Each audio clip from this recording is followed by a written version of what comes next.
자, 오늘 은혜 받으실 말씀은 창세기 21장, 창세기 21장. 자, 1절에서 7절까지 우리 김선주 집사님 봉독해 주십니다.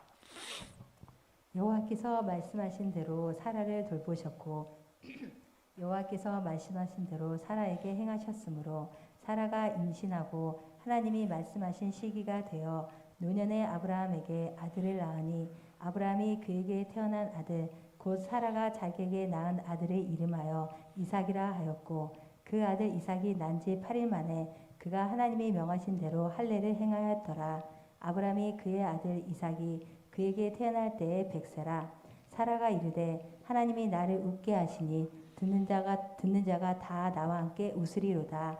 또 이르되 사라가 자식들을 젖먹이겠다고 누가 아브라함에게 말하였으리요마는 아브라함의 노경에 내가 아들을 낳았도다 하니라. 아멘. 아멘. 자, 문제 보겠습니다. 문제 1번. 자, 지난주 했지만 가볍게 복습하고 넘어갑니다. 1번 함께 읽습니다. 시작. 90세 된 사라가 아들을 낳을 수 있게 하신 분은 누구시죠? 여호와 하나님. 우리 하나님은 어떤 하나님이십니까? 하나님이 우리 인간들에게 하나님 자신을 알려주실 때에 맨 먼저 알려주신 말씀, 자, 구절이 창세기 17장 1절입니다. 뭐라고 됐죠? 나는 전능한 여호와라. 우리 따라서 하십시다. 하나님은 전능하십니다. 우리는 무한합니다. 우리는 무능합니다. 하나님은 영원하십니다. 우리는 유한합니다. 우리는 유한한 인생 피조물이죠. 우리 아버지 하나님은 영원하시고 전능하신 분. 또 하나님은 전지하십니다. 하나님은 모든 걸 아시죠. 우리는 어떤 존재입니까? 우리는 무지한 존재입니다. 무지한 존재. 하나님은 전지하시지만 우리는 5분 뒤의 일도 알지 못하죠. 5분 뒤에 어떤 일이 있을지도 알지 못합니다. 그래서 유한하고 무지하고 무능한 우리 인생이 이 땅에서 행복하게 살아가기 위해서는 반드시 하나님을 찾아야죠. 하나님을 꼭 찾아야 합니다. 자, 우리가 하나님을 꼭 찾아야 하는 세 가지 이유가 있습니다. 자, 우리 인간이 하나님을 꼭 찾아야 하는, 하나님 찾아야 하는 세 가지 이유가 있어요. 하나님 찾아야 하는 세 가지 이유가 있습니다. 꼭 이걸 기억을 하시기 바랍니다. 어디 써두셔도 좋고. 자, 첫째는 무엇 때문에 우리가 하나님을 찾지 않는가? 우리 인간 능력의 유한함 때문이죠. 우리 능력의 유한함 때문에. 우리 능력에는 한계가 있습니다. 인간 능력의 유한함. 코로나 지금 벌써 2019년부터 시작됐는데 여전히 해결 못하고 있잖아요. 코로나. 자, 우리 인간이 뭐 달나라를 가니 어쩌니 해도 우리 인간이 능력의 유한함을 코로나 하나로 하나님이 우리에게 다 보여주시는 거예요. 너희들 능력의 유한함을 알아라. 그래서 우리는 인간 능력의 유한함을 깨닫고 누굴 찾아야 합니까? 전능하신 하나님을 찾아야 하는 거죠. 전능하신 하나님을 찾아야 합니다. 그래서 우리가 하나님 앞에 기도할 이유가 여기에 있습니다. 하나님 앞에 기도할 때에 전능하신 하나님께서 우리의 기도를 들으시고 우리의 문제를 해결해 주시죠. 그래서 여러분들 내 능력이 없다고 낙심하고 절망하지 말고 어렵고 힘들수록 전능하신 하나님을 찾아서 기도할 수 있기를 바랍니다. 두 번째 이유가 뭡니까? 하나님을 찾아야 하는, 자, 둘째 이유가 있죠. 인간 생명의 유한함입니다. 인간 생명의 유한함. 인생은 70이요 강건하면 80이라도 인간 생명의 유한함. 우리는 영원히 살 수 없죠. 인간 생명의 유한함. 그래서 하나님을 찾아야 합니다. 그래야 유한한 우리 인생이 영원하신 하나님을 인해서 영혼을 얻을 수 있게 되죠.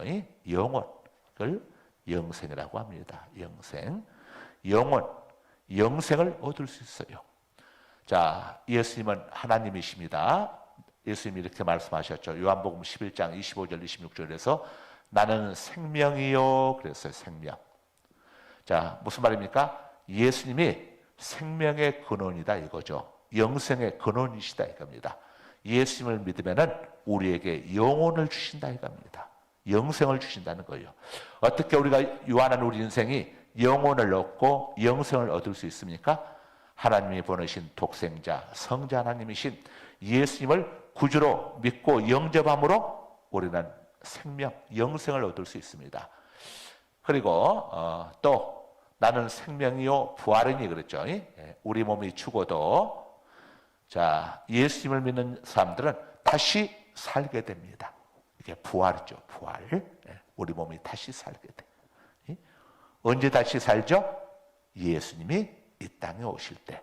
그래서 고린도전서 15장 52절에 보게 되면은 나팔 소리가 나매 예수님이 재림하실 때에 나팔 소리가 나매 죽었던 자들이 썩지 아니할 몸으로 다시 살아나고 죽었던 자들이 썩지 아니할 몸으로 다시 살아나고 우리도 변화되리라 이렇게 이야기하죠.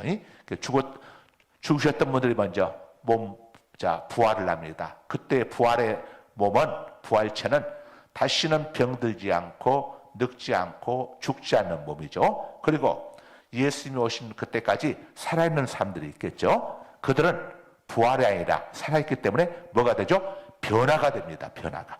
어떤 몸으로 변화가 됩니까? 다시는 죽지 않고 늙지 않고 쇠하지 않는 몸으로 변화가 됩니다. 변화가. 다 변화가 되죠. 하나님을 찾아는 세 가지 이유 중에서 마지막 셋째, 마지막은 뭐냐면은 인간, 공로, 이걸 다른 말로 의라고 하죠. 자기 의가 강하다 하는 말은 자기 공로가 강하다 이거죠. 자기 공로. 저 사람은 인간 공로의 유한함이죠. 인간 공로의 유한함. 이거 뭡니까? 인간이 아니고 인간. 인간 공로의 유한함. 우리 인간의 공로로 우리의 도덕과 수양과 윤리와 공로로 천국 갈 수 있는 사람이 있습니까? 아무도 없습니다. 기록된 바 의인은 없나니. 로마서 3장 10절. 또 뭐라고 말씀하고 있습니까? 모든 사람이 죄를 범하였음에 하나님의 영광에 이르지 못하더니 이렇게 하고 있죠. 누구도 구원받을 만한 사람은 아무도 없다는 의미예요. 그랬던 우리가 우리의 공로로는 구원받을 수 없는데 하나님이 보내신 독생자 예수님을 믿음으로 인해서 누구의 공로로? 예수님의 공로. 예수님의 공로가 어떤 공로입니까? 십자가의 공로죠. 보혈의 공로죠. 우리가 예수님을 믿음으로 예수님이 이 땅에 오셔서 우리의 죄 문제를 십자가에서 다 해결해 주셨죠. 십자가에서 우리 죄값을 다 치러 주셨어. 그리고 부활하심으로 죽음의 문제까지 해결해 주셨어. 인간에게 있어서 가장 본질적으로 모든 인간에게 해당되는 문제가 있어요. 모든 인간에게. 부자 되는 것은 부자들에게는 아무것도 없어. 병 고쳐주는 것은 건강한 사람들에게는 의미가 없어. 그렇죠? 부자도 또 건강한 사람도 포함을 해서 오고 오는 모든 세대에게 해당되는 문제를 바로 본질적인 문제라고 합니다. 본질적인 문제. 인간의 본질적인 문제가 있습니다. 인간의 본질적인 문제가 있는데 뭐냐면은 죄 문제죠. 죄 문제. 하나는 뭡니까? 죽음의 문제죠. 죄와 죽음의 문제. 여기에 걸리지 않는 사람은 아무도 없어. 어린아이로부터 시작을 해서 오고는 모든 세대까지 이 두 가지 문제를 해결하지 못하면 안 돼. 그런데 이 죄와 죽음의 문제를 누가 해결해 줄 수 있나요? 부모님이? 나라가? 내가 해결할 수 없어요. 그래서 이 문제를 해결해 주시기 위해서 예수님이 오셔서 십자가의 고난과 죽으심으로 우리 죄 문제를 해결해 주셨어요. 우리도 똑같이 십자가에서 고난받고 죽으라는 이야기가 아니라 예수님이 다 해결해 주셨기 때문에 그 예수님을 구주로 믿고 영접한 그리스도인들에게는 예수님 때문에 죄값이 다 치러진 거예요. 예수님 때문에 죄 문제가 해결됐어. 그 다음에 죽음의 문제는 뭘로 해결됐습니까? 우리 예수님이 죽으셨다가 사흘 만에 부활하심으로 죽음의 문제도 해결됐어. 그래서 우리에게 부활이 있는 거예요. 예수님이 죽으셨다가 부활하셨다고 하는 것은 죄값을 다 치르셨다는 것이고 사망 권세를 이기셨다는 거죠. 그래서 예수님을 구주로 믿는 인생들, 우리 그리스도인들은 바로 이제는 죄에서 해방되었으니까 죄 때문에 찾아오는 저주에서도 당연히 해방되죠. 당연히 해방되죠.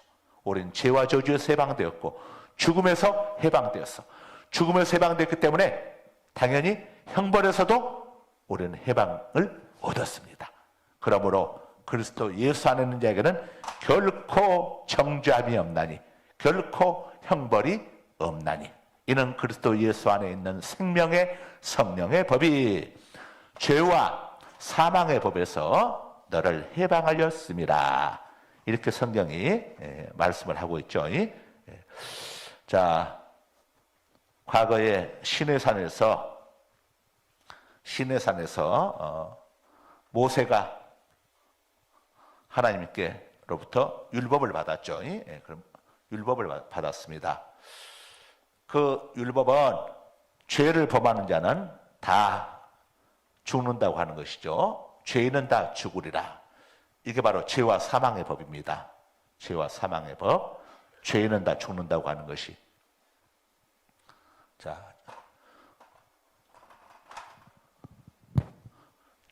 죄인은 죄값 때문에 다 사망한다. 죄의 삭선 사망이요.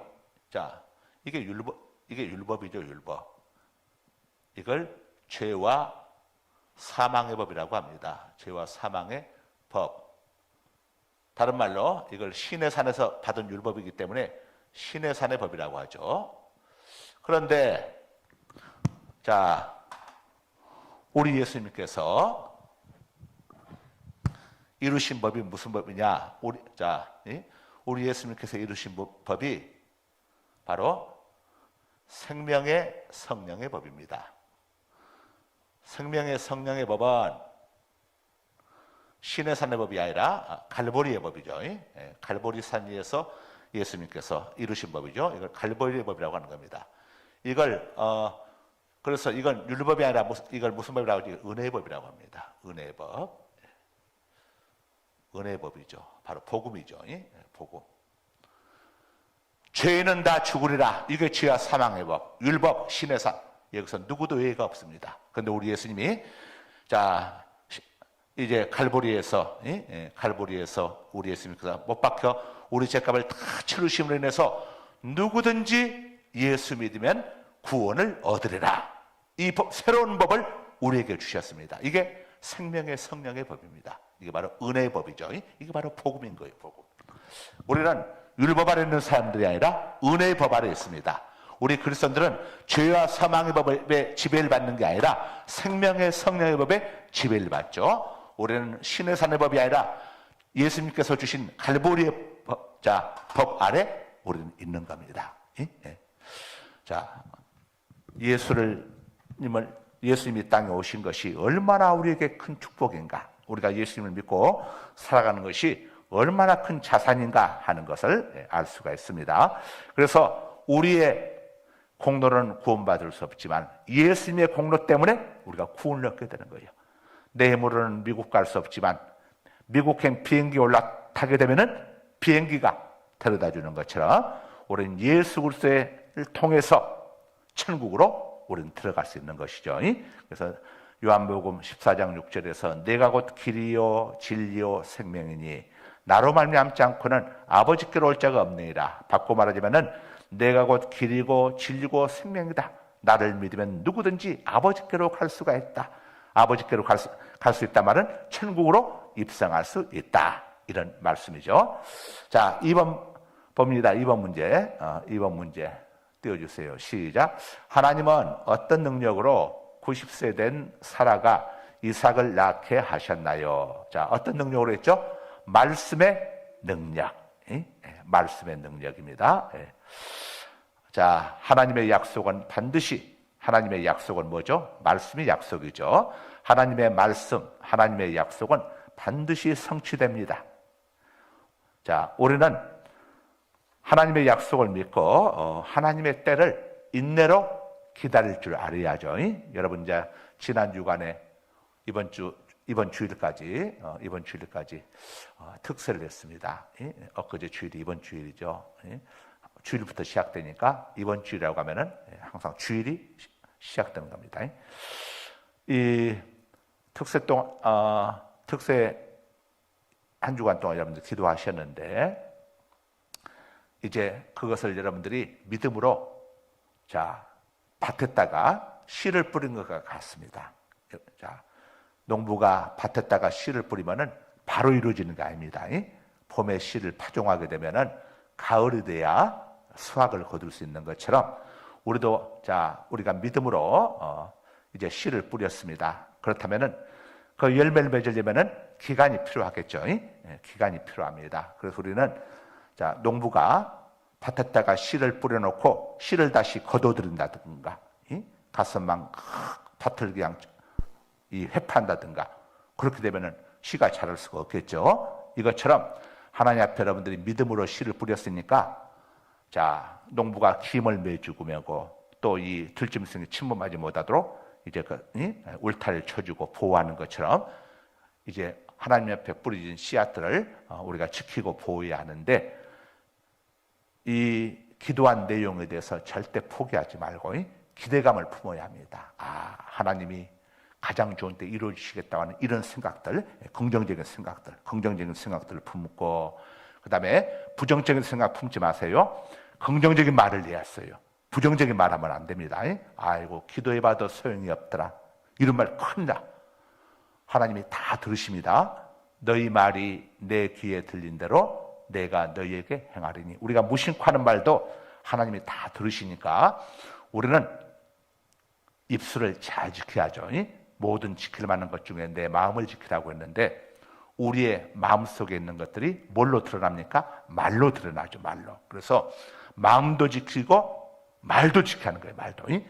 자, 그래서 항상 긍정적인 말. 기도했으니까 하나님이 가장 좋은 때 응답해 주실 겁니다. 항상 긍정적으로 이야기하는 겁니다. 그리고 여러분들 기도했으면은 하나님이 이루어 주실 걸 기대하면서 어떻게 하겠습니까? 감사하는 게 제일 좋죠. 부정적인 것들을 다 떨쳐버리기 위해서는 감사해야어요. 물질로 감사하는 것도 필요하겠지만은 늘 마음으로 감사하고 입술로 감사하고 하나님 이번 신년 특세 때에 우리 사업장을 위해서 우리 아이 또 직장 문제 위해서 우리 아이들 공부 또 이런 것 위해서 하나님 기도한 것 하나님이 다 들으셨지요. 하나님께서 절대 실수하지 않으시고 결코 이런 걸 주시지 않으시고 모든 걸 합력하여 선을 이루시는 하나님께서 합력하여 선을 이루어 주실 줄 믿습니다. 자, 늘 믿음으로 여러분 고백하고 이렇게 기도 포기하지 말고 기도하실 때 계속 고백을 하십시오. 쭉 믿음으로 고백하십시오. 왜냐? 너희 말이 내 귀에 들린 대로 너희가 기도한 대로 내가 그대로 이루어지리라 이 말이잖아요. 너희 말이 내 귀에 들린 대로 내가 행하겠다고 하는 것은 너희가 기도한 대로 이루어주겠다는 거죠. 내 말한 대로. 그러니까 절대 부정적인 말 하지 말고 하나님이 반드시 이루어주신다. 자, 이런 믿음을 가져야 합니다. 이 하나님께서 우리가 기도한 것을 이루어 주실 때에 우리는 굉장히 조급합니다. 빨리빨리 이루어졌으면 좋겠지만은 하나님께는 하나의 원칙이 있습니다. 어떤 원칙이냐면은 하나님의 응답은 우리가 원하는 때 이루어지는 게 아니고 하나님이 정하신 때가 되어야 이루어집니다. 아셨죠? 이거 기억하셔야겠어.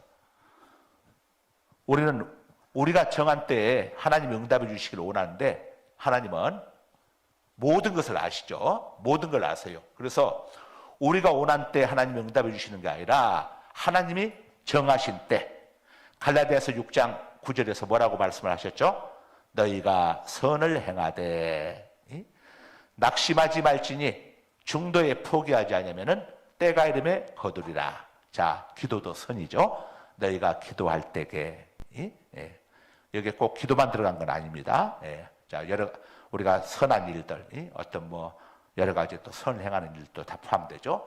자, 너희가 기도할 때게 낙심하지 말지니 중도에 포기하지 아니하면은 때가 이름에 거두리라. 그렇게 말씀하셨죠. 그리고 그때는 우리가 정한 때가 아닙니다. 어떤 때입니까? 하나님의 때입니다. 이때는 우리가 원하는 시간이 아닙니다. 이 시간은 하나님이 정하신 때입니다. 하나님의 때죠. 하나님의 때. 하나님의 때에 이루어 주십시오. 이렇게 기도해야 합니다. 왜냐? 하나님이 가장 정확하시니까. 자, 여러분 한번 예를 들자면은, 창세기 41장 1절에 보게 되면은 이렇게 시작됩니다. 만 2년 후 이렇게 시작됩니다. 만 2년 후 이렇게 시작되죠. 창세기 41장 1절에 보면은 만 2년 후 이렇게 시작됩니다. 자, 무슨 말이냐? 요셉이 감옥 속에 들어갔습니다. 음해당해서 억울하게 감옥 속에 들어가서 감옥 안에서 술 맡은 관원장과 또 떡 굽는 관원장 두 사람을 만나게 됩니다. 그래가지고 두 사람의 꿈을 해몽해 줍니다. 술 맡은 관원장에게는 앞으로 3일 지나면은 당신은 다시 복직됩니다. 예전의 자리로 돌아갑니다. 그리고 떡 굽는 관원장에게는 앞으로 사흘 후면은 당신은 죽습니다. 과연 요셉의 꿈 해몽대로 떡 굽는 관원장은 사형을 당하고 그 다음에 이 술 맡은 관원장은 복직이 됩니다. 그때 이 술 맡은 관원장이 요셉에게 이야기합니다. 내가 네 말대로 궁에 돌아가면은 이제 복직되기 이전에 이야기하죠. 네가 꿈을 해몽해 준 대로 내가 복직되면은 너의 억울함을 왕께 알려서 내가 너를 석방시켜 주겠다. 이렇게 이야기를 합니다. 그런데 궁으로 돌아간 이 술 맡은 관원장이 술 맡은 관원장은 어떤 사람이냐면은 왕에게 올릴 모든 술 안에 독이 혹시 들어있는지 없는지 이걸 이제 검열하는 것을 맡은 사람이죠. 오늘날 같으면 비서관 같은 이런, 비서관 같은 그런 청와대 비서관 같은 사람이죠. 그런데 이 사람이 다시 왕국으로 복직되고 난 다음에 요셉에 대해서 까마득하게 잊어버립니다. 어떻게 그렇게 잊어버릴 수가 있을까 할 정도로 까마득하게 잊어버려요. 그 기간이 만 2년입니다. 2년. 그래서 41장 1절에 보면 만 2년 후 이렇게 시작되죠. 그러니까 이게 우연이겠습니까? 하나님이 이 술 맡은 관원장의 기억 속에서 요셉에 대한 생각을 하나님이 지우신 거지. 그렇지 않고서야 만 2년 이렇게. 그런데 만 2년이 지나고 난 다음에 갑자기 애굽왕 애굽왕을 바로라고 그럽니다. 애굽왕을 바로라고 하는데 이 다른 말로 파라오라고 하죠. 파라오라고 하는데 파라오가 꿈을 꾸는 겁니다. 꿈을 꾸고 났는데 그 꿈을 애굽 궁중 안에 있는 대신들 중에서 아무도 해석을 못하는 거예요. 그때 이 애굽왕 바로가 누구 꿈 해몽 잘하는 사람이 없는가 하고 물었더니 그때 술 맡은 관원장이 파뜩 누가 생각났냐? 요셉이 생각났어. 있습니다. 내가 그동안 까맣게 잊고 있었는데 그 사람이 있습니다. 지금 감옥 속에 있을 겁니다. 그래서 감옥 속에 가서 요셉을 데리고 오잖아요. 만약에 요셉이 감옥 속에서 얼마나 하나님 앞에 기도했겠어요. 하나님, 우리 아버지에게로 돌려보내주세요. 전 억울하게 끌려왔습니다. 내 고향으로 돌아가게 해주세요. 얼마나 기도했겠어요. 만약에 왕이 요셉을 찾기 이전에 술 맡은 관원장이 자객간으로는 인정을 베푼다고, 인정을 베푼다고, 의리를 행한다고 요셉을 미리 석방시켜줬다고 한번 생각해 보세요. 오늘날처럼 뭐 스마트폰도 없고 번호도 모르는데 어디 가서 요셉을 찾을 수가 있겠어요? 어디서? 자, 그러니까 요셉의 입장에서는 이 술 맡은 관원장이 자기를 안 찾아준 게 복이었어. 이게 복. 이게 복이야. 요셉에게는. 그렇죠? 이게 요셉에게는 복이야. 요셉의 입장에서는 빨리 연락 안 해줘서 섭섭한 마음이 있었겠지만은 연락 안 했던 게 지나고 보니까 그게 복이었어. 그래서 바로 애고방 앞에 나가가지고 꿈의 몽 잘해가지고 감옥 속에 있다가 일거에 총리로 발탁이 되잖아요. 야, 정말 기적 같은 일이 일어나게 되는 거죠. 그래서 하나님의 기도는 우리가 원하는 때가 아니라 하나님이 원하신 때. 그래서 우리는 하나님이 원하신 때 절대 실수하지 않으시는 하나님께서 응답해 주실 걸 믿고 꾸준히 믿음으로 기도하고 포기하지 말고 인내로 기다리면 되는 겁니다. 자, 지금 하나님께서 아브라함에게 아들을 주시겠다고 했을 때가 75세였습니다. 그리고 이 이삭을 얻을 때가 100세였으니까 몇 년을 기다린 겁니까? 아브라함이 25년을 기다린 겁니다. 25년. 야, 말이 25년인지. 하나님의 모든 약속은 반드시 이루어지는데 그 약속을 우리가 받기 위해서는 인내해야 합니다. 인내는 그냥 못합니다. 믿음이 있어야만 가능하죠. 그래서 이 때가 되면은 반드시 하나님의 약속은 이루어진다는 믿음을 가지고 우리는 어떤 일이 있어도 낙심하지 말고 포기하지 말고 믿음으로 인내해야 하는 거예요. 우리가 이제 아이고 예수님이 왜 이렇게 빨리 안 오시나는 생각을 가지신 분들도 혹시 있을 수 있지만은 베드로후서 3장 8절에서 9절에 보게 되면은 하나님은 한 사람도 지옥불에 던져지는 것을 원하지 않으신다고 했어. 그래서 그들이 구원받을 수 있도록 하나님께서 기회를 주시기 위해서. 만약에 여러분들이 예수님 믿기 전에, 예수님을 영접하기 이전에 만약에 예수님이 오셨다면 어떻게 됐겠어요? 우리는 어디 가 있어야 합니까? 지옥 가 있어야죠. 그렇잖아요. 아, 예수님이 내가 구원받기 전에 오셨어요? 그건 우리가 말할 수가 없잖아요. 자, 그래서 성경에 보게 되면은 주님께서 재림의 날을 늦추신 이유는 한 영혼이라도 더 구원받도록 하기 위해서. 우리 아직도 예수 믿지 않은 우리 신랑, 아직도 예수 믿지 않은 우리 부모, 아직도 예수 믿지 않은 우리 자녀, 그들이 예수 믿기 전에 예수님이 오시게 되면 어떻게 됩니까? 큰일이잖아요, 큰일. 주님께서 우리를 불쌍히 여기셔서 자, 재림의 때를 늦춰주시는 거예요.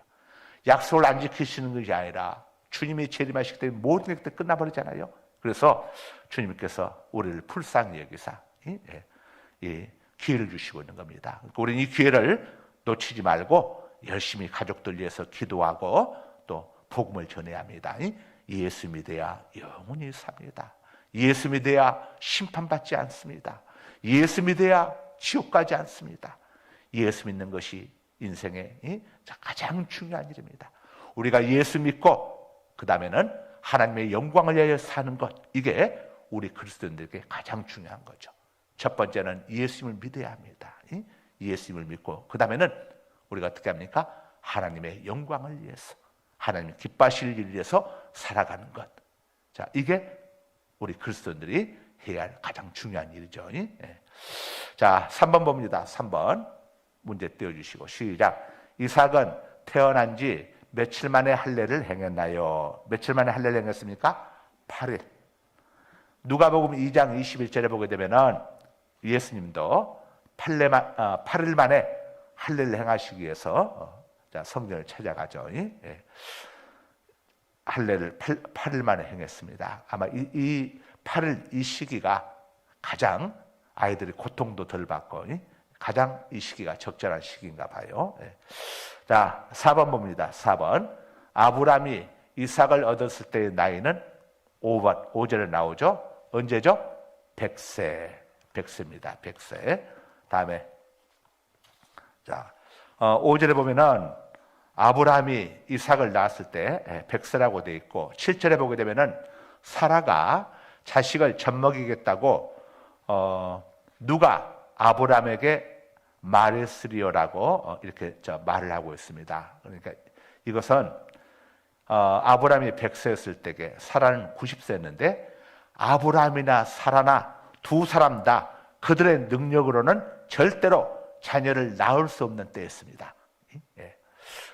하나님의 약속은 우리가 할 수 없는 것, 우리가 할 수 없을 때, 우리가 내 능력으로는 도무지 할 수 없다, 우리가 완전히 포기하고 내려놓을 때, 그때 하나님이 일하시기 시작합니다.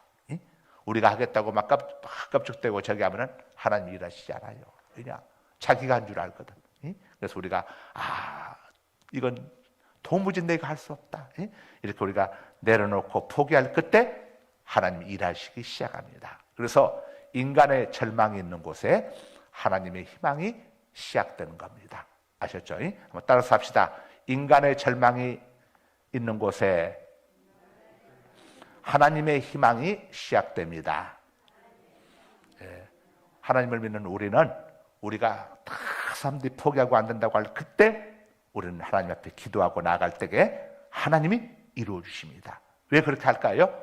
이것은 너희가 하는 것이 아니라, 이 일은 네가 한 것이 아니라 하나님의 은혜로 되어지는 것임을 알게 하기 위해서 그러는 겁니다.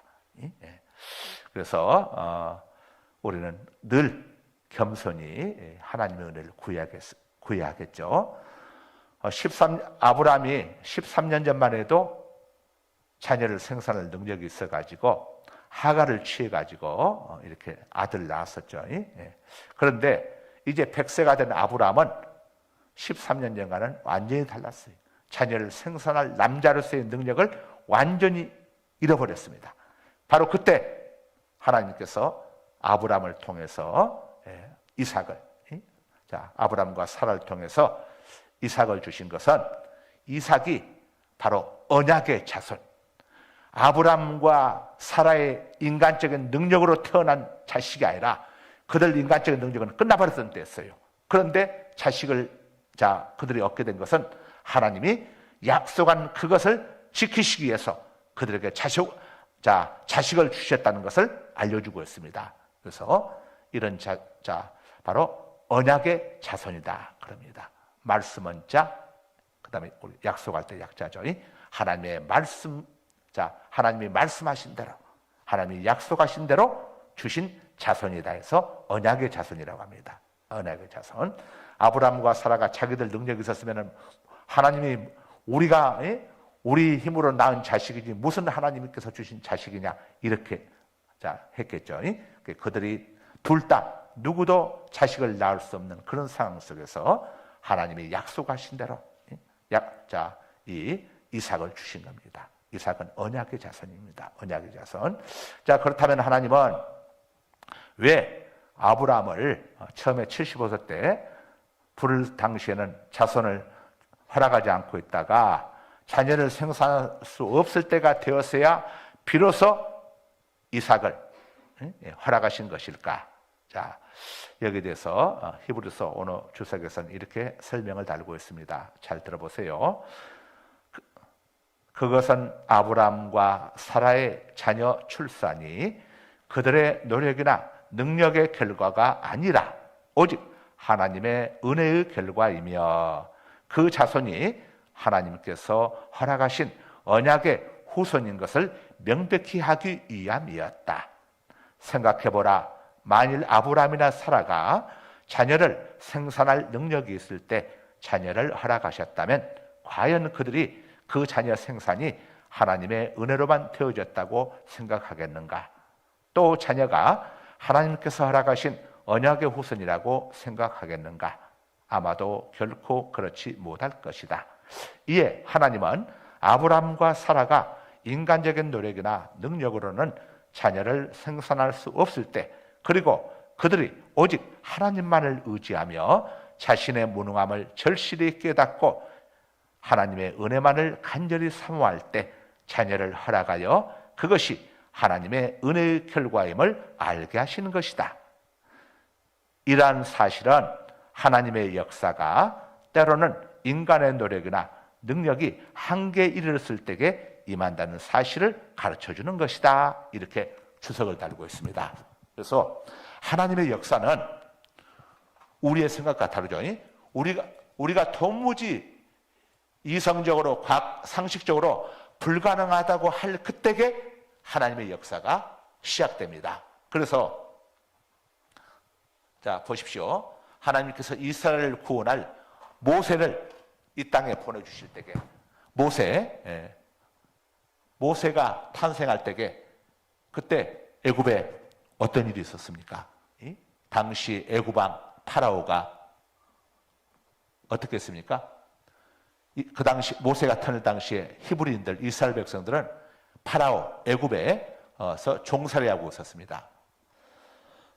그런데 애굽에서 종살이 하고 있었는데 이 파라오가 가만히 보니까 히브리인들이 계속 이제 막 생산을 해야 되니까 엄청나게 인구가 많아지니까 저 히브리인들이 저렇게 인구가 많은데 저들이 만약에 외국하고 서로 이렇게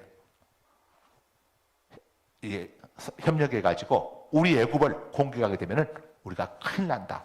그래서 이 히브리인 여자들이 낳은 자녀들을 전부 죽이라는 명령을 내리죠. 죽이라는 명령을 내립니다. 그래가지고 아이가 태어나서 남자이거든 목을 졸라 죽이라고 히브리 산파 십브라와 부하에게 명령을 하죠. 근데 여인들이 하나님을 경외, 애굽왕보다도 하나님을 더 두려워하는 거예요. 그래서 아이를 죽이지 않고 머리를 써가지고 히브리 여인들은 워낙 건강해서 우리가 가서 도와줄 필요도 없이 도착하면 벌써 아이들이 나아져 있습니다. 애를 이렇게 출산할 때 빼내는 과정 속에서 그때 애들을 죽여야 하는데 아이가 태어나서 벌써 살아있는데 가서 어떻게 합니까? 우리가 필요가 없습니다. 이렇게 십브라 부하가 이렇게 둘러치기를 하죠. 그래서 하나님 앞에 이들이 복을 받습니다. 그런데 모세가 탄생할 시기가 바로 이 시기입니다. 우리가 인간적으로 생각할 때는 애굽을 구하기 위해서 하나님이 보내시는 모세라고 한다면은 애굽 왕 파라오가 아주 선한 왕이 있을 때에 모세를 보내야 하는데 모세가 태어날 때는 아들 태어나면 전부 죽이라고 그래요. 그럼 모세는 아들인데 모세가 태어나서 파라오가 다 죽이라고 한다면은 아이고 하나님이 보내시나 만하잖아. 이렇게 생각할 수 있잖아요. 그런데 이 위험한 시기에 모세가 태어나게 됩니다. 그래서 모세의 어머니, 모세의 아버지 아므람과 어머니 요게벳이 모세를 죽이라고 했기 때문에 나일강에 빠뜨려 죽이라고 했는데 어떻게 할 것인가? 다른 부모들은 자기 자식들을 그냥 나일강에 빠뜨려 죽입니다. 그런데 이 모세의 아버지 아므람과 요게벳은 그렇게 하잖아요. 이 아이는 하나님이 보내신 아이니 우리가 포기하지 말고 이 아이를 하나님께 맡기십시다. 이 아이의 운명을 하나님께 맡기십시다. 그래서 바구니 갈대로 바구니 갈대 상자를 만들어 가지고 거기다가 모세를 담아서 어떻게 합니까? 나일강에 띄우죠. 그런데 나일강에 띄우는 그곳에 띄워두고 이 모세의 누나 미리암으로 하여금 갈대 상자에 있는 모세가 어떻게 되는지를 지켜보라고 합니다. 그래서 이 갈대 상자를 갖다가 딱 두었는데 마침 나일강에 목욕을 하러 나온 공주가 이 갈대 상자를 봤어요. 보고 나서 열어보니까 남자아이가 있거든. 히브리 여인의 아들이구나. 모르는 게 아니라 알았어요. 그런데 그때 이 공주의 마음을 하나님이 감동을 시켜주세요.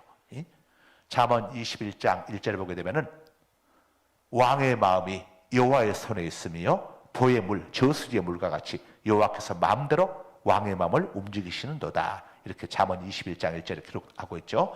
사람의 마음을 누가 움직이죠? 하나님이. 야곱을 죽이려 했던 에사의 마음을 누가 움직였죠? 하나님이. 이 애굽 공주의 마음을 하나님이 움직이시니까 이 모세를 보는 순간에 얼마나 자기 아들 같은 마음을 갖게 하는 거예요. 이 모세를 보는 순간에 완전히 첫눈에 사랑하는 사람에게 빠졌던 것처럼 애굽 공주가 모세에게 빠져들어본 거예요. 어린 아기 모세에게. 그런데 고민이 있어. 처녀거든.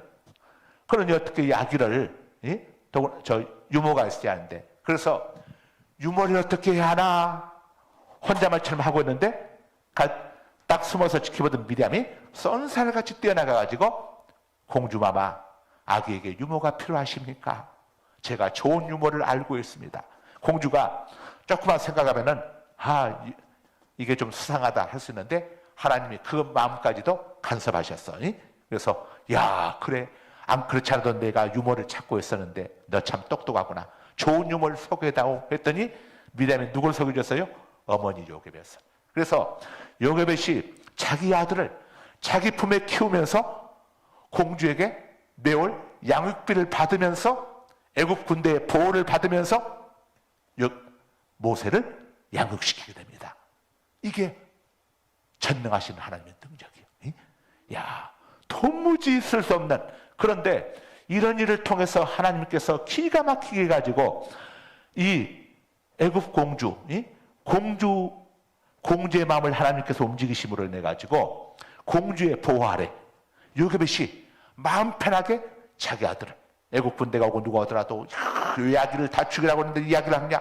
이 아기는 공주마마의 명령으로 제가 기르고 있는 겁니다. 뭐 성경에 다 기록되지 않았지만 공주에게 다 그죠? 내 아들이다. 손대지 마라. 아마 그랬겠죠. 야, 이게 전능하신 하나님의 역사인 것이죠. 그래서 자, 우리가 모든 것을 하나님께 맡길 때에 우리가 생각할 수 없는 방법으로 하나님께서는 절대 실수하지 않으시고 결코 해로운 걸 주시지 않고 모든 걸 합력하여 선을 이루신 하나님이 하나님의 방법으로 이루어가는 겁니다. 그래서 가장 좋은 게 뭡니까? 하나님께 맡기는 거예요. 여러분들 어떤 문제들이 있으면 여러분들이 품고 있으려고 하지 말고 모세를 품고 있었으면 어떻게 됐겠어요? 다 죽었지. 품고 있으려고 하지 말고 어떻게 해요? 하나님께 믿음으로 맡기는 겁니다. 수고하고 무거운 짐진 자들아 다 내게로 오라. 자, 성경이 우리에게 이야기를 하고 있죠. 여러분들 무거운 짐들 걱정거리들 있으면 오늘 자 하나님 앞에 전부 다 내려놓고 맡기고 돌아가시길 바랍니다.